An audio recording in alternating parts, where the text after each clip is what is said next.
Sabi ng isa kong viewer, nakakawala naman ng gana ate. Kakaunti na kasi ang makakapasok sa home care worker kasi maliit na ang target. Yan po. That's true. Totoo yan.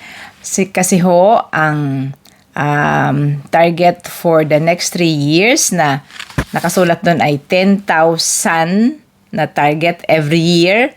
Pero hindi lahat yun ay para sa caregivers.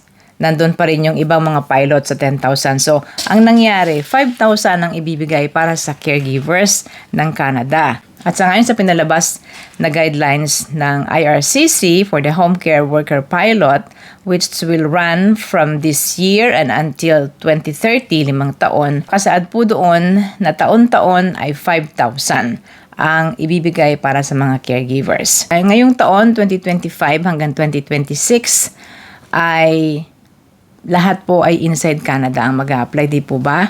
At merong 2,500 para sa child care workers at 2,500 din naman para sa home support worker.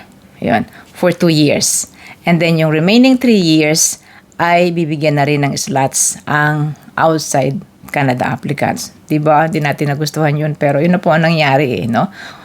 So, beginning 2027 hanggang 2030, 3 taon, ang magiging allocation po for child care workers inside Canada, 1,250 lang. Diba? Bakit?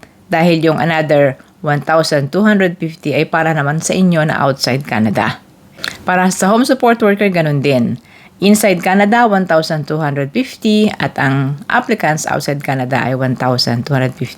Total po ng 5,000 in a year. At least may 5,000 in a year. Ano ang mga posibleng pagbabago? Dadami ba yan? Pwede bang mabago ang number ng target? Palagi pong mayroong changes sa immigration. Ang isang magiging change po ay may election sa Canada ngayong taon. It's scheduled on April 28.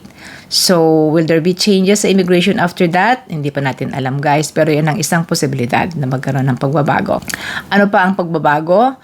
Nakaschedule po ang immigration target natin for 3 years hanggang 2027. At yun nga yung sabi ko sa inyo ay merong 10,000 na allocation pero hindi lang caregiver yon, pati ibang pilot kasama. So, after 2027, maaaring mag-set na naman sila ng bagong target, immigration target. At doon posibleng magbago na naman ang alokasyon para sa mga caregivers. So, yun ang ating mga inaasahang pagbabago in the near future.